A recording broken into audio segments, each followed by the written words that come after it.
Hi, everybody. I have been working in political campaigns for 20 years now. This is my 20th year. 2004 was my first year, my first presidential campaign. So it's very odd to be hitting that number. Communications all the way. And that means that I got to deal with a lot of disinformation. And when you hear the word disinformation, you think about like Russian bots in the 2016 election. It conjures a very specific idea of the kind of campaign that the opposition is running, trying to confuse people. And the truth is, disinformation is why your conversations are tough in your communities. You are all dealing with disinformation campaigns. And the good news is there are ways to get around them. There are tips and tricks for dealing with them. And it's a little bit therapy and a little bit communications. A little bit is not letting them mess with your head. And a little bit is understanding how to talk to somebody who has been frightened by this stuff, because that is, of course, the point of it. So we are going to talk about how to talk to your friends, which of your friends to talk to. But the first thing that we're going to do is a little bit of an anatomy of a disinfo campaign, because I think this is going to look familiar to you.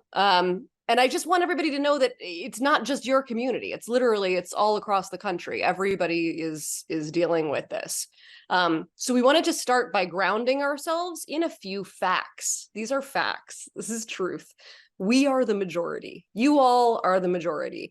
You can tell because it's January and we've gotten 156 people on a Zoom to learn how to talk to their friends about this. You can look around here and understand the power of your majority. That is why they are doing what they're doing, because they know how powerful you are. So we've heard these facts and figures, these stats a lot. We are a pro-choice country. You can tell when Kansas and Montana vote for reproductive freedom right alongside Vermont. The number that really never changes, it's one of those questions where depending on how you ask it, you get 60% support, you get 80% support. The number that really never changes is that 6% in that first bullet. When you say, how many people want total abortion bans? The answer is always under 10. It's very small. It's single digits. So there's a lot more nuance in there than our media diet would have us understanding. Gun violence prevention, also something that we have been told over and over again, is a controversial issue. It is a wedge issue. There is actually deep consensus on this issue.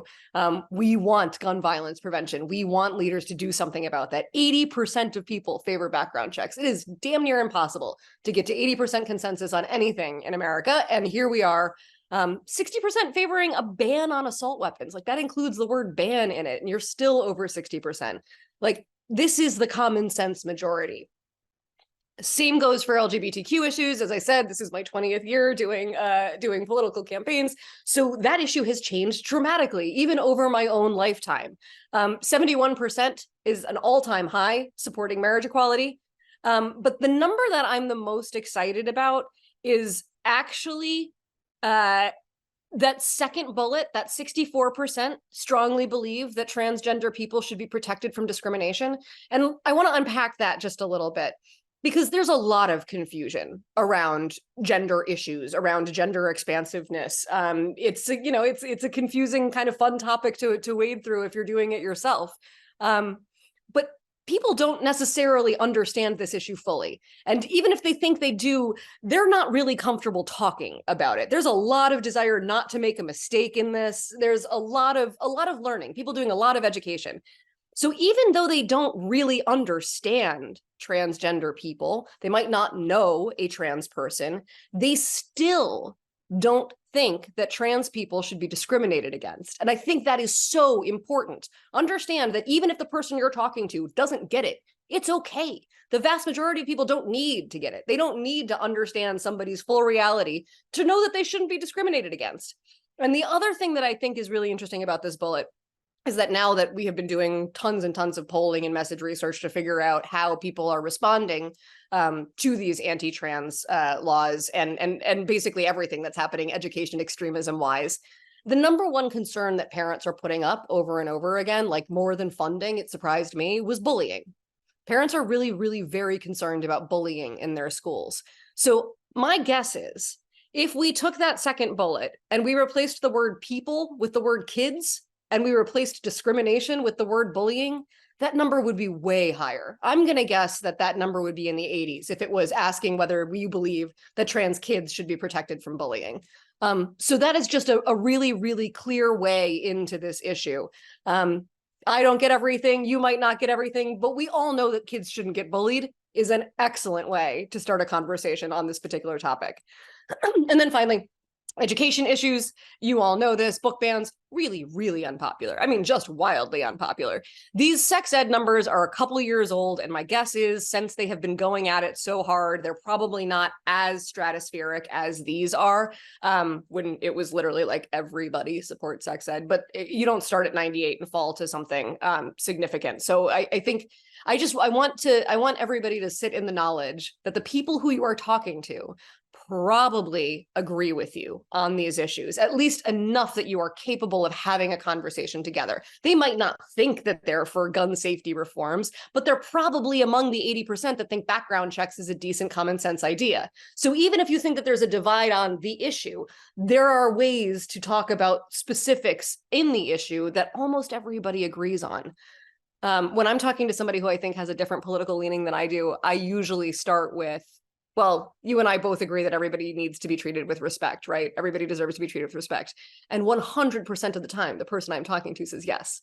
And then we are starting our conversation from a place where we both agree that people deserve to be treated with respect, and we're just talking about how to do it. It's so much more productive. Whenever somebody finds out what I do for a living and they want to debate me on the other side, that's my clear way out of that. So let's talk a little bit about why everything isn't sunshine and roses and kittens if we all agree.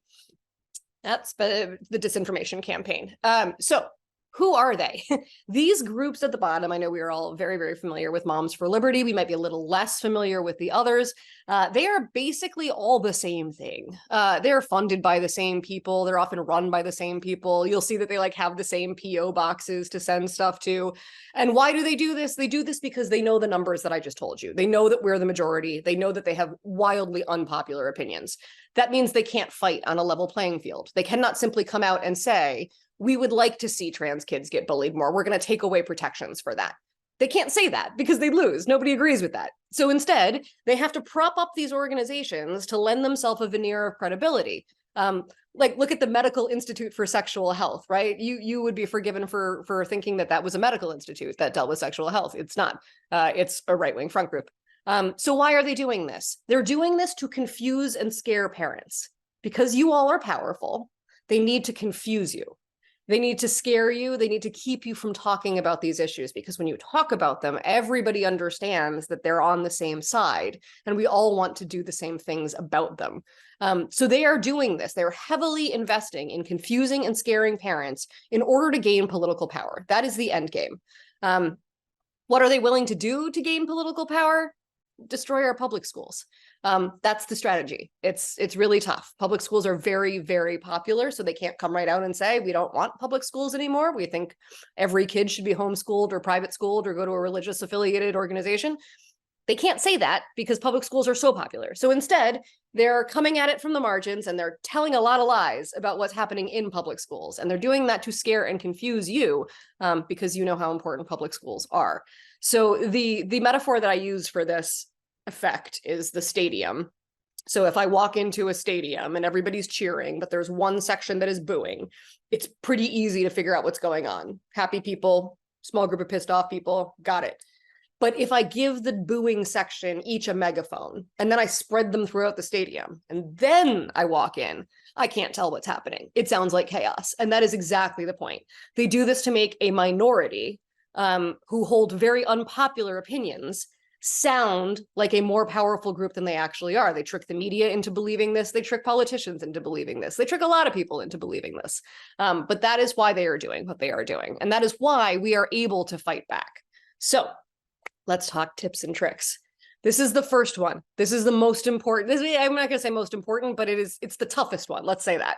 Don't repeat the disinformation. So the one that I have here is no one's taking your guns away. We just want background checks. It's true. It's very true. That's a true statement, but it's not a productive statement. And it's not productive because the way the human brain works, if I say no one's taking your guns away, or sex ed isn't pornographic. If I say those things over and over again, the brain files sex ed and pornography in the same folder. They think yeah, nobody's taking your guns away, but like that's on the table, right? Like the brain will eventually move those things into the realm of possibility simply because we're saying the negative over and over and over again. The other really insidious thing that happens when you are forced to repeat disinformation to debunk it is that you don't say the stuff that matters. Like, has everybody seen the meme with the white dude in the folding chair at the table, and it's like, women are bad drivers, change my mind, you know, like debate me, those guys, the debate me guys. They don't actually want to debate. They're never actually going to have their minds changed. They want to waste your time. And that's what's happening here. So the longer that every minute that I spend arguing whether or not people are going to take somebody's guns away is a minute that I am not saying guns are the leading cause of death among kids under 18.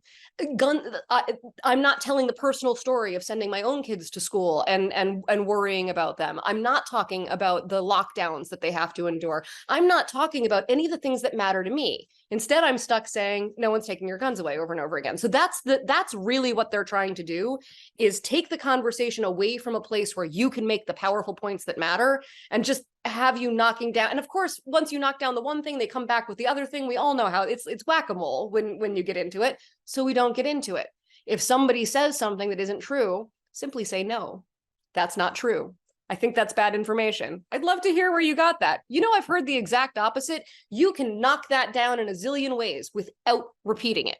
So knock it down and then move on to the thing that you want to say. Now, just because we're knocking it down doesn't mean that we're pretending it doesn't exist. Just because we're not repeating it doesn't mean that we're pretending it's not there. It's okay to tell people there's a lot of bad information out there. We want to set the record straight. People understand that the internet is a cesspool, right? They always think that the information that they read was correct, but they know that the info on the internet is bad. So if you lean into that, tell them that you know there's a lot of bad info out there, but that you would love to have a conversation with them about what really matters in your community. It's okay to tell them, you know, there's a reason why people are lying about this. It's because they care more about politics than kids, but you don't. You believe your kids are more important than politics. Believing that your kids are more important than politics is a sort of get out of a political conversation free card. If you are talking to somebody and you feel, you know, it's veering off into an unproductive place. You're talking about the merits of Trump, let's say, saying, you know what? I know we both believe our kids are more important than politics, is going to pull that conversation right back to where you want it to be, which is local, which is about your world, your lives, your community, the things that you are the expert on, and the people who are most affected by really bad policies. Stand up for your beliefs. It's okay to lean into this stuff. One, you are the majority. Two, you are right. You are on the side of the angels. If we're talking about LGBTQ kids, I think it's really important to remember every single one of our schools includes students who are LGBTQ. Every single school, every private school, public school, Catholic school, every single school. Those kids deserve an education. Those kids deserve an education that speaks to them. That really ought to be enough right there for why it's important to have LGBTQ characters and themes and history, etc. But it's actually important for all kids. And that is, there have been multiple medical studies that show that kids who learn in an environment where everybody is treated with respect, they are less likely to be bullied or discriminated against themselves. So your straight identifying child is actually safer from bullying in a school that treats gay kids with respect explicitly. So doing that, treating all kids with respect, actually creates a safer environment for every single kid, regardless of how they identify. The second bullet, obviously, I've already mentioned gun violence is the leading cause of death for kids under 18. I find with this, it's lean into your own personal stories. We all have heard kids describe the experience of lockdowns and what's happening, parents trying to talk about the news to younger and younger kids. This one just gets really personal, and I think it's absolutely okay to go there. Third is abortion. I used to have to talk to people about how to talk about that, but that was sort of in a pre-Dobbs world, and Now we all know the reality of when we don't have that right enshrined, and I think people are telling their stories, and they're, you know, frankly, they're having to convince fewer and fewer people. There's that one's just much more of a consensus issue now, which really means we got to talk about it, because people might think that everybody agrees, and we don't need to keep fighting. We do. So who are we going to have the conversation with? I have three categories of people. The first is the opposition. This is the easiest one to deal with. Simply don't engage. By opposition, I mean, these are the purveyors of the disinformation. These are people who use the word groomers to describe teachers. These are people who talk about how woke ideology is ruining our schools and diversity is a code word for bad stuff. Like, you know, those people, they will not change their minds. If somebody like that happens to be a father or an uncle or you know, a coworker, a friend, somebody who is in your life and you can't just not engage, that work is very different. That work is important. It takes a very long time. You are talking about possibly years of conversations, but we know red wine and blue members who have ultimately won their sister or their dad at least a little bit more to their side by having very careful conversations over a very long period of time. I am not talking about those relationships right now. I am talking about the person at the school board meeting with the Moms for Liberty shirt. We do not engage. You are not wasting your time and energy on that person. They want you to. That is why they're yelling. That is why they're trying to get you to talk to them.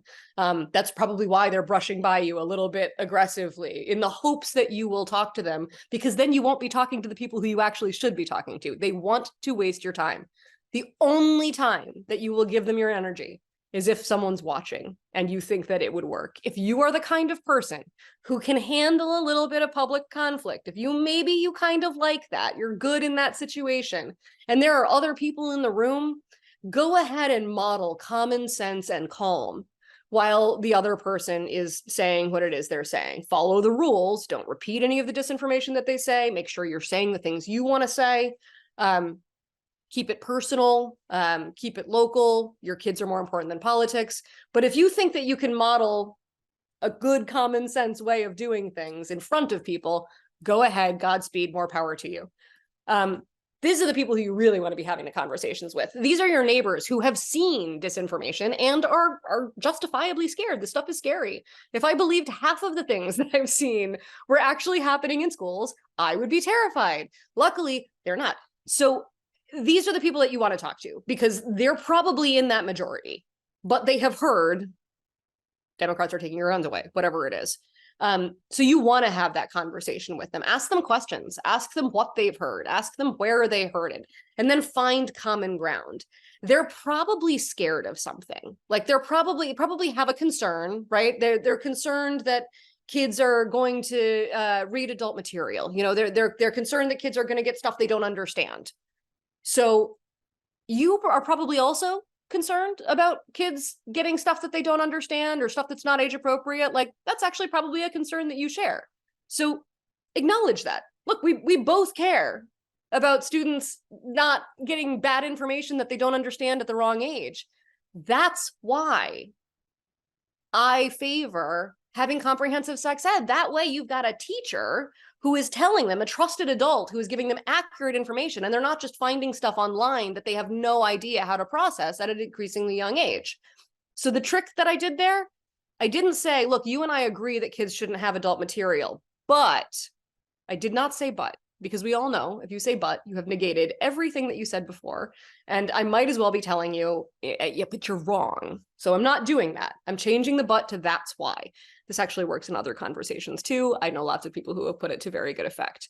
Find the common ground and then say, that's why. That common ground is actually why I support the thing that I support. You can see a couple of examples up here. And then the third group is the easiest. This is the allied. This is the person you're like, hey, do you hear what's going on at the school board meeting? And she's just with you. So that one's obvious. Recruit. Make sure that she knows that it is urgent, that there's stuff happening in your community right now. Make sure that she knows it's local. In some cases, people are very aware of the national fight. They hear a lot of Trump v. Biden, but they know very little about what's happening with school board extremism. So if you find somebody who's just with you on everything, make sure they know the stakes. Make sure they know, that we need them now and we need them here. And then you get them signed up. You put them in rally. That's what we do with them. So just a little recap before I stop sharing and go through those questions. Stay focused. It is about your town, not DC. It's about your kids, not partisanship. You think that kids are more important than politics, and that is what your priority is. And ask questions. There's so much bad information out there. What is it you're concerned about? Is a great conversation starter when somebody's like, well, yeah, I heard what was going on there. Ask questions, draw them out a little bit. And then remember, we're not going to repeat disinformation. We're just going to say that isn't true or no or anything along those lines and move on to the facts, because that's actually where we want to be. We're going to find common ground, share their concern, then say that's why. We're going to acknowledge the bad actors. There are a lot of people who are out there trying to confuse and scare parents, but our kids are worth more than that. So that is how to have the conversation. Look at the chat. I got some of this for you. Fab. So everybody wants a copy of the PowerPoint. So yeah. That goes without saying. Julie will send that out. Folks were asking for the citations too. So will that be a part of it? Yes, but I want to put an asterisk on this because I know everybody loves their citations. If you are using a citation in a conversation with a friend, you have veered off a productive conversation. Telling folks that the Wall Street Journal said that 65% of people don't believe that trans people should be discriminated against is never going to persuade anybody. Use those stats for yourself. Use them to ground yourself in the majority. But that's not the persuasive argument that you're going to be making. Your persuasive argument is about your feelings. It's about your kids. That's it. So if you hear a number coming out of your mouth, recognize you got to pull it back to the emotional place real fast. I am guilty of this too.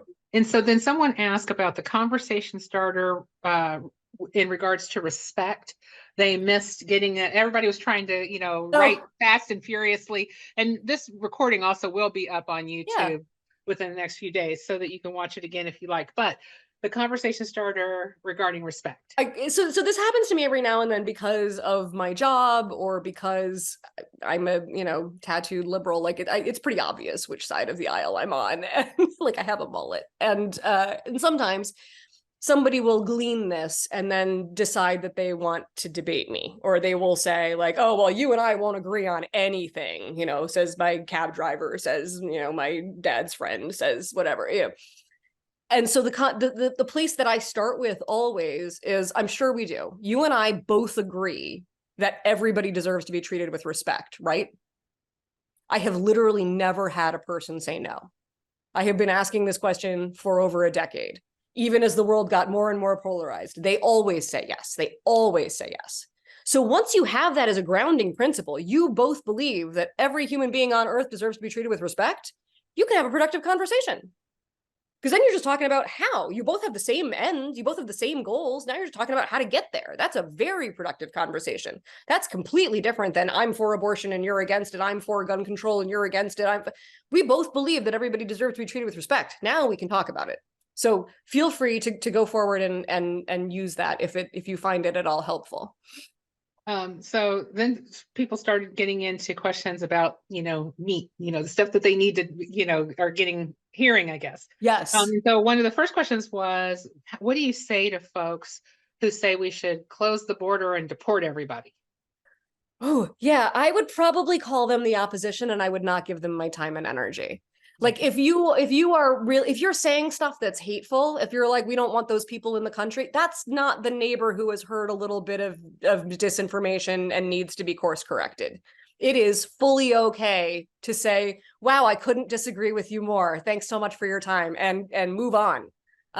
If again, you find yourself in a group setting and you're the kind of person who likes a little conflict, it's okay to say, wow, I think that's a wildly hateful thing to say. Let me tell you how immigrants have contributed to my community, or the immigration story of my family, or whatever personal. You're always going to make it personal. So if you want to engage in that way, go ahead. But also, please feel free not to. Like a disinformation campaign, it's trying to scare you. It's trying to demoralize you. It's trying to get you to stop showing up. And the more time and energy you give to somebody who is not going to change their mind, and they know it, they are trolling you. They want you to spend your time and energy talking to them. It's okay to walk away. We have serious majorities on these issues. It's okay to let the 11% who don't think that we should have background checks go. It's all right. It's okay to let the 6% who think we should have a total abortion ban go. We just need the 94% who agree that that should be more my decision than the politicians. Absolutely. And then someone was asking, how do you persuade people to vote locally? And so I know that some folks are, answering in the chat, but just would love to hear your thoughts on that. Oh yeah, I mean, and honestly, you have the best focus group for answering that question right here, because you all do that every day. I mean, honestly, and there are tons more trainings that you should come to learn specifically how to talk about down ballot races, how to talk about school board races, that kind of thing.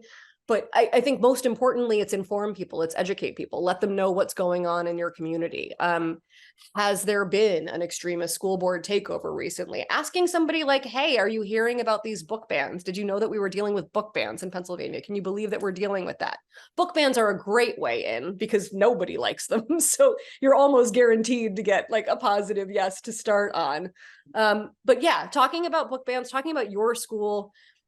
When somebody brings up, reproductive rights as a national issue, you can talk about, do you know, and Red, White, and Blue, again, does an excellent job of this. Lots of people know that like reproductive freedom is on the ballot when, Michigan has Prop 3 or Ohio has issue 1. But they don't necessarily know that the state Supreme Court seat in Pennsylvania is really important for reproductive freedom. They don't necessarily know that it's about breaking the supermajority in a state legislature in order to keep reproductive freedom. So Red, White, and Blue will tell you where on the ballot reproductive freedom is in your state, and make sure that folks know that, because, we're busy. Like, how many people even know that you have a state Supreme Court? They know that Supreme Court is important, and they probably would get it real fast if they knew that your state had one and one had a seat up that year. Ohio's the only state that could possibly flip their state Supreme Court this year. Telling people neat things like that helps them understand that down ballot races are real and they matter, and we need them a lot this year. Someone asked, how can you engage in a persuasive conversation with people you know casually, but are not close friends? They bring up a topic. What's the best way to respond? Yeah, I ask questions. Like, ask questions for the first half of the conversation. You can sort of suss out where somebody is. Again, book bans are a great thing to bring up. Have you heard about the book bans in our state? I would probably start there if I had to pick a particular topic. Abortion is honestly also pretty safe. Can you believe that, politicians are trying to make these decisions for us? But start with your school. That's probably the easiest way. Find common ground, ask a lot of questions, start with your particular school. Like, what is the connection between you and this person? Can you talk about that? Do you both belong to the same club? Are you in the same school district? Are they part of the PTA? Like, do you have an in there? Otherwise, I think book bans are probably your safest opening. And then, take it from there. But like a lot of times people will say something like, well, how tough politics is, or, you can't believe everything you hear in the ads, or, like they give you a little bit of a skeptical thing and you can't tell what side they're from. Like, why are you skeptical? Like, are you sick of hearing about Trump, or do you just hate politics in general? Or do you think that, diversity is ruining the country? Like, we don't know yet. So ask questions. Like, there's so much bad information out there. What are you hearing? What are you concerned about? Like, start with questions, start with book bans, start with finding common ground. Somebody made a comment that Florida has enough abortion petitions to put on the ballot. 26% of the, I guess, signers were Republicans. Yeah. Florida does look like it's going to have abortion on the ballot, which could be a huge game changer for Florida. I don't want to get ahead of myself with that, but oh boy, is that exciting. That's the questions that I saw in the chat. I didn't know if you had anything else you I'm wanted going to share. through. Will this get to Biden versus Trump? No. And I didn't do Biden versus Trump on purpose. And it's because I want you to keep it local. Like, people are going to be inundated with Biden versus Trump. Like, you're going to be so sick of both of those names if you're not already by the time September rolls around. So what is really important is that people are motivated by something other than Biden versus Trump too. Like, it's very, because we don't know how that goes. We don't know how that debate plays out. What we do know is that you need to vote all the way down the ballot to protect common sense in your schools. So if somebody wants to talk about Biden versus Trump, you might even use that as a conversation starter. Like, oh my gosh, we're talking so much about Biden versus Trump. Did you know how important the state Supreme Court is?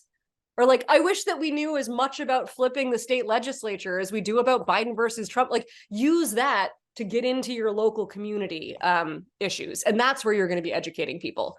Everybody will have a Biden versus Trump opinion already, and a zillion places to have those conversations. Should you bring up a topic if it isn't in the front run for school board elections? As an example, book bans that haven't been brought up, I'm sorry. Should the local board of education candidates start that conversation if it hasn't been brought up? Yeah, for sure. I mean, I think we know that they're trying it everywhere. Just because it hasn't happened in your school district yet certainly doesn't mean it's not going to. It just means it hasn't happened yet. It's every state in the country. It isn't every school district yet, only because they don't have that many people to organize. But it's like mission critical that we talk about the need to protect school boards from extremism. It is about common sense versus chaos, and it is absolutely like, don't wait for them to come for it. That's one of the things that our side does poorly, actually, is like affirm what we're for before we're trying to save it. We're for kids having good, accurate information. We're for kids reading classic books, right? Like, we're talking about classic literature. We're talking about the things we grew up on. We're in favor of that. We want kids to grow up to be happy, well-adjusted adults who are set up for success on a global economy. So they've learned real American history. They're banning dictionaries in Florida. Like, we're for kids having books. Like, every school board candidate should be talking about that. They should be asking everybody to take a pledge that they won't ban anything. Talk about it everywhere. Someone wanted to know where they could find out more about the Ohio Supreme Court information. They wanted more information on that. There will definitely be more information on the Red, Wine, and Blue website at some point shortly. And probably we can get it to you sooner than that. But definitely your Ohio groups. And somebody said, oh, go ahead. I was gonna say, you can go ahead and Google, but Ohio is the only state in the country that could flip the Supreme Court this year. So we're kind of a big deal. I live in Ohio, in case you guys don't know that. So I own that. So it is a very, Julie does too. So it's a very important race if you do live in Ohio to make sure your friends are aware of, because people do not know judges and they don't know Supreme Court justices, and they will literally be the last line of defense on things like reproductive freedoms. Even though we do have issue 1 and we passed that in Ohio, that does not mean they're not going to try to chip away at that or do everything they can to minimize the impact of that. So anyways, our website, we have an Ohio page on our website, and we will always keep updating that with information. So come and check that out. I mean, Supreme Courts are the ones that decide whether or not a law is constitutional. So if you have an activist extremist Supreme Court, it kind of doesn't matter what laws you pass. It doesn't really matter who you've elected. As we can see with our own federal Supreme Court, kind of doesn't matter that the popular vote has elected a pro-choice president since, I was born. What matters is that Donald Trump got to put 3 justices on the Supreme Court last time around, and now that court doesn't reflect democratic America at all. And they get to say what laws stand and what laws don't stand. And so that's the case for your state laws as well. So pay attention to your state Supreme Courts. And they're not up as often either. That's why Ohio is the only one that might flip this year. Someone says that they love how you start conversations by seeking common ground with shared values. Could you discuss the impact in politics of what they see as a democratic moral, I missed it, sorry. Moral brand void. Yeah. The impact of not having a clear, positive moral brand, like being the party of freedom for all. Yeah, we're bad at bumper sticker slogans. Like we don't have a "Make America Great Again." I mean, we can build back together all we want, but that's just not. We're the problem is we like facts and we like the truth, and it's a whole lot easier to sloganeer when you're willing to lie and you have no principles. So that is why their slogans are always going to be better than ours. That's just the way it is. However, freedom versus control is a very easy frame for people to understand. We are for freedom. They are for politicians controlling your decisions, what books your kids read, when you have children, whether you're allowed to create a gun-free space for kids. Like they are the party of control. We are the party of freedom. That is a really good, simple frame. The other really good, simple frame that I go to a lot is common sense versus chaos. It's nonpartisan. It doesn't both of those like don't say mean things about conservative values or anything like that. It's not going to turn anybody off, and it's very hard to be for chaos or control. So like think about those two things as you're bemoaning the lack of a brand, and understand that there are many of us right alongside you. Someone who she and her husband are retired teachers. They are talking to people who no longer have kids in school. However, they have been trying to inform people about the urban legends like kitty litter boxes in classrooms. It is amazing to me how people hold on to that. I saw that myself. That's the power of disinformation. Somebody lied once, and it was so compelling that we still repeat it. And it's funny enough that you want to repeat it anyway. Can you believe that they're saying this? No. That's there to stop us from talking about bullying protections for trans kids. Like, if somebody brings up the kitty litter thing, you can say, oh, geez, that has been so debunked so many times, we don't even need to talk about this. What we need to talk about is that kids deserve to play sports, and the idea that they want to check what genitals they have before they can join a team is appalling. Like, we're not going to debate the kitty litter thing, whether it's true or not. It's not true. We know that. Tell them to Google it. Move on. That's the power of disinformation. Someone asked a question that actually would be for another troublemaker training, because we talk about these kinds of things a lot. Is there a possibility after a book is banned that can be reinstated to the library? Julie, Absolutely. I don't know if we have anything. The answer to that is definitely yes. I don't know if we have anything coming up that talks about that, because we usually do within our quarterly time frame as a rule. Do we have anybody? Yeah, I'm sure on top of my head, I don't know when the next troublemaker training on like book banning is, but the answer to that question is yes. But it depends a lot on your school board and the committees and the community pushback, student pushback. So yeah, it doesn't mean if it's banned once, it's banned forever, but it's very community specific as to how that change occurs. One great way to make sure that change occurs is to get the extremists off of your school board. Sometimes you don't have to wait that long, though. You can get a book back in. Somebody asked, what do you think about talking about media like Fox and the media literacy? Yeah, this is tough. This is one no, I don't think talking about media literacy is the most compelling way for you to open up a conversation with somebody who you think might be a contact. But if you have somebody in your life, the sister, the dad, that I was mentioning before, who's like a big Fox watcher, having that conversation isn't bad. It's going to take a long time. You have to do it as non-judgmentally as possible, but do it kindly. But talking about media literacy with somebody who seems to be falling down that rabbit hole, somebody you care about, is probably very helpful. Also, the Sinclair purchase of a local newspaper. Are you from Baltimore, Megan? I know they just bought the Baltimore Sun. It's just horrible. It's horrendous. Sinclair is basically Fox News, but for newspapers, if you haven't heard that. Once the Sinclair group buys your paper or your local TV affiliate, you have a very right-wing media outlet on your hand.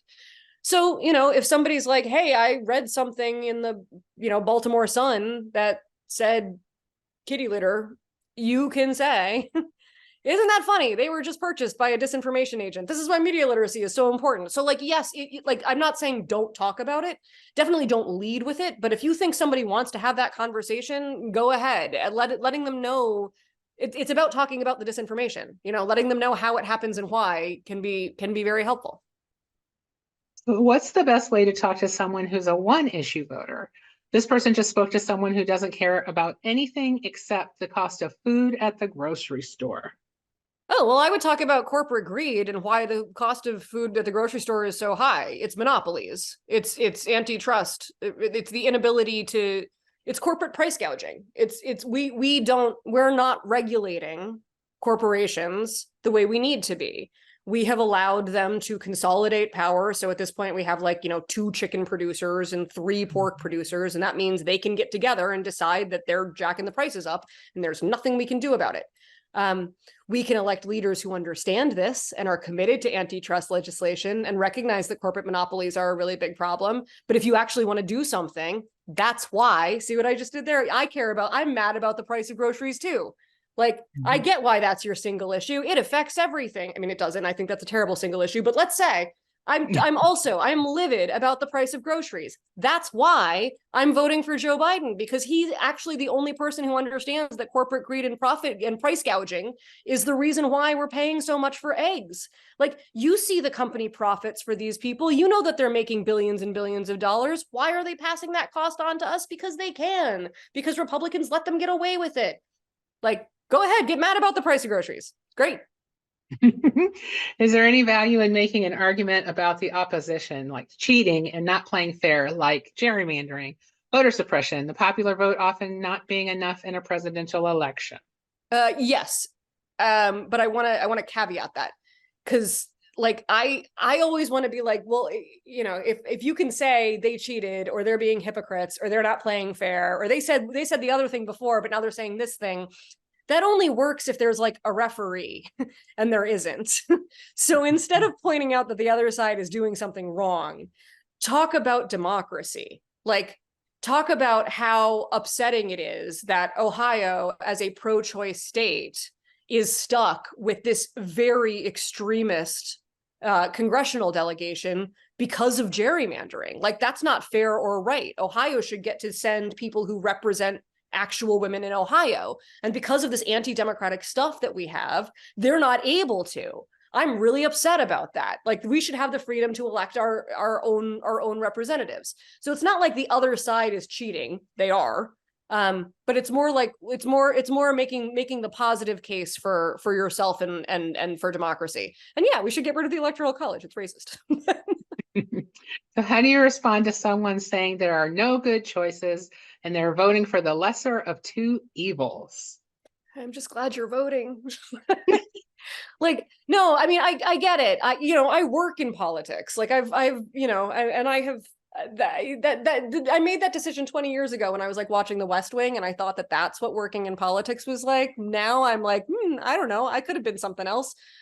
So I get it. I don't believe that there is a lesser of 2 evils situation. I believe that there is a giant, bright chasm between Democrats and Republicans, and I do not ever have a hold my nose issue about voting for them.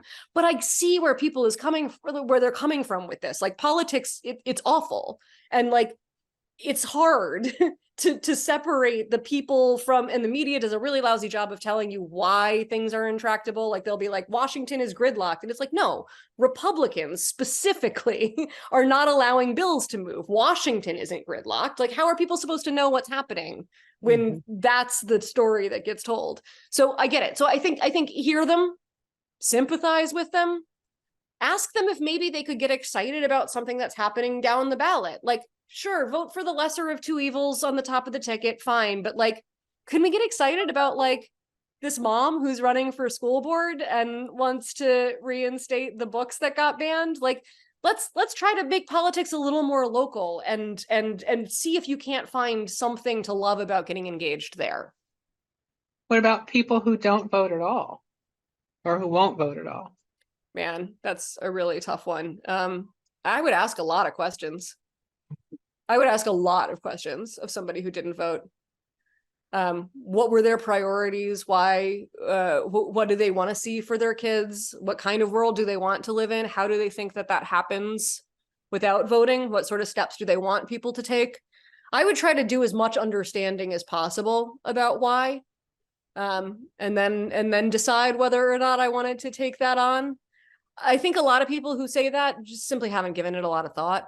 You know, and then there's the cousin of the not voting, which is, you know, voting third party. And I say this as like, I'm going to admit something, right? Okay, so my first cycle working in Democratic politics was 2004. My first cycle voting as a voter was 2000. So I was 18 and I lived in New York City and I voted for Ralph Nader. And I did that because I wanted the Green Party to get its 5% so it could get federal funding, which would have destroyed progressive politics forever because it would have split our vote. I was 18. So I voted for Nader, thinking that Gore would win, obviously knowing that Gore would win. He was so much better than Bush. And I lived through, you know, I just lived through the 90s. Like everything was fine. We thought everything was fine. It was the 90s. And then, of course, that didn't happen. And it didn't happen by 312 votes. And so my worldview changed real fast. And I didn't have to hate myself because I had done this stupid thing in New York. So it didn't matter, really.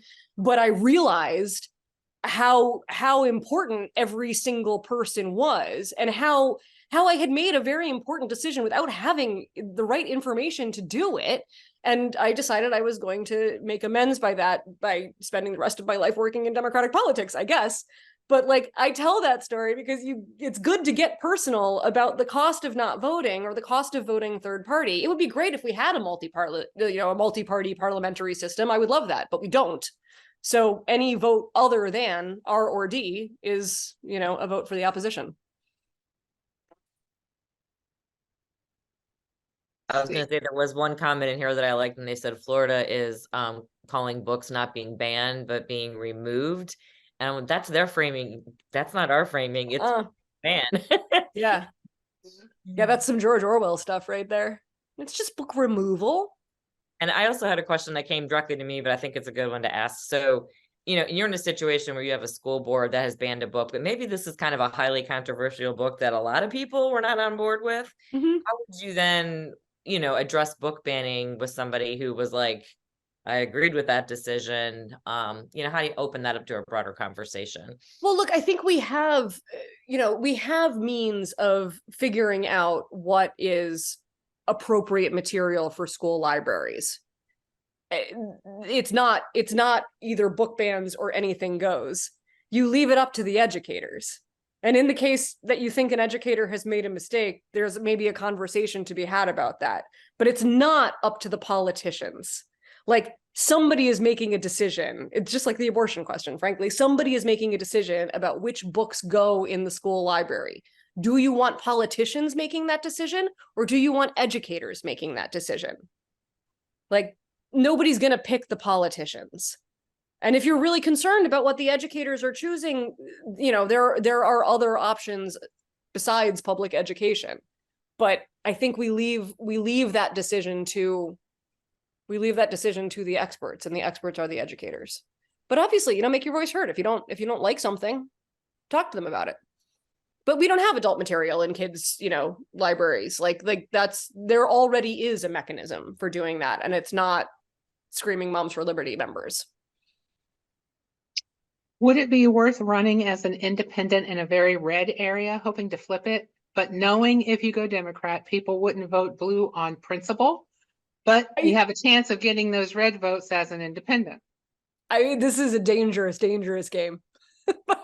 and people do play it in very red areas. I mean, yeah, sure. I think there's something to be, but I think there's something to be said for losing better too. I think our side doesn't do that very well. It's kind of important to hang your shingle as a Democrat. Like, it's probably unlikely that you would, if you are a Democrat, right, and you want to run as an independent, it's probably unlikely that you're going to be able to convince most of your red counties that you don't hold progressive opinions unless you're willing to fudge your principles, in which case don't run. I would say just run as a Democrat. Like, there are more Democrats than you think there are. Yes, you will probably lose.